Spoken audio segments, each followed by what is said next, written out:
Kumusta sa inyong lahat? Sa video na ito, tatalakayin natin kung paano gamitin ang seksyon ng simulasyon ng ND filters na inaalok ng Intuitive. Makikita ito sa pamamagitan ng pagpindot sa menu button sa plugin at pagbaba sa simulasyon ng ND at GND filters. Pagkatapos pindutin, mapupunta tayo sa tamang pahina para simulan ang simulasyon ng mga filter na may neutral na densidad. Bago natin simulan na suriin kung paano ito gamitin, unawain muna natin kung bakit natin dapat isagawa ang simulasyon at hindi gawin sa aktwal na lokasyon. Mayroong iba't ibang mga dahilan kung bakit maaaring piliin ito. Ang una ay maaaring dahil nasa isang partikular na lugar tayo habang nasa biyahe o sa isang sesyon ng fotografiya at wala tayong dalang ND filters na magagamit para makalikha ng mga long exposure.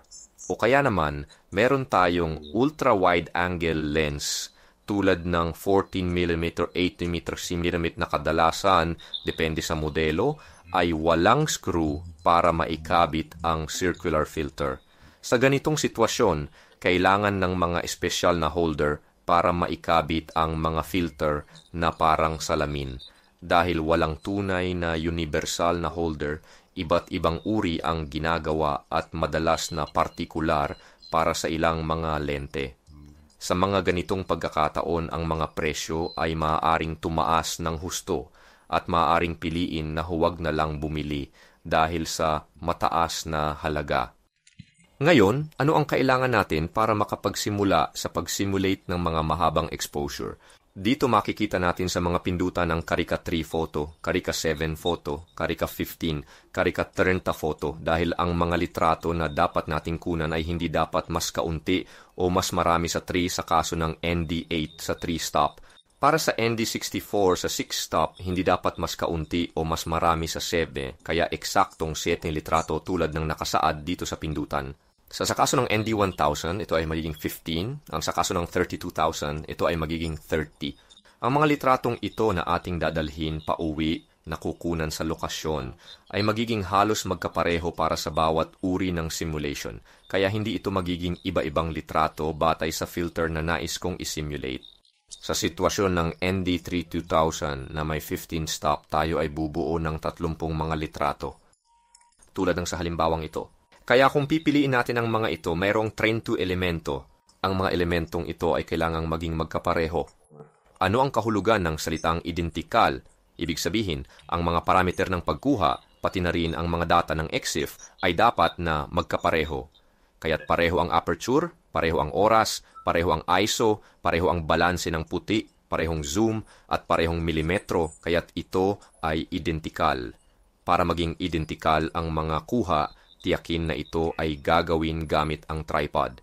Kaya kung susuriin natin ang isang serye ng mga identikal na kuha, mapapansin ninyo na halos walang pagbabago sa bawat isa.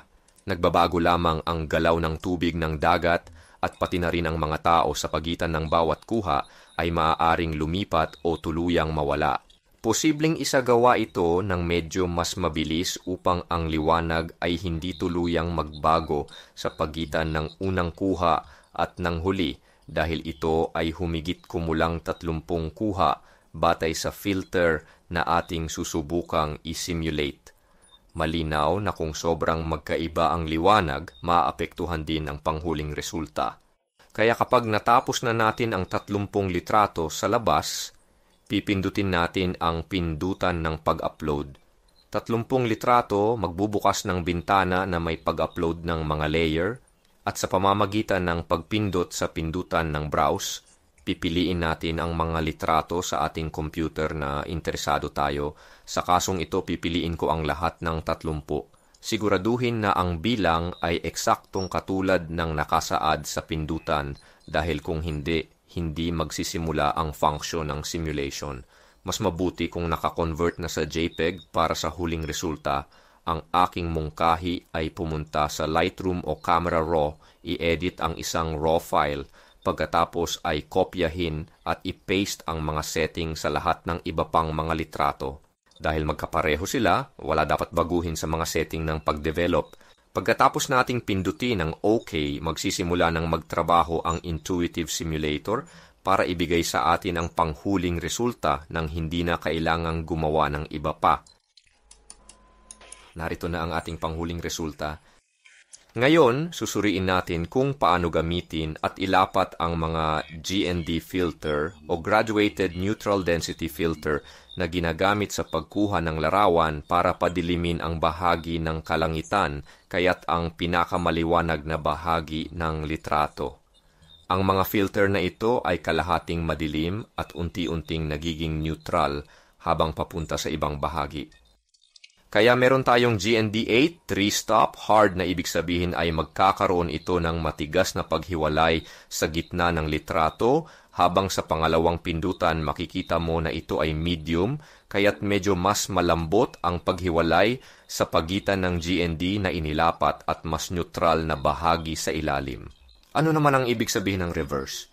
GND 16 soft 4 stop ay nangangahulugang magdidilim ito ng pot stop, ngunit ang reverse ay karaniwang ginagamit kapag nasa oras tayo ng pagsikat o paglubog ng araw kapag ang araw ay nasa tapat ng ating horizon sa litrato.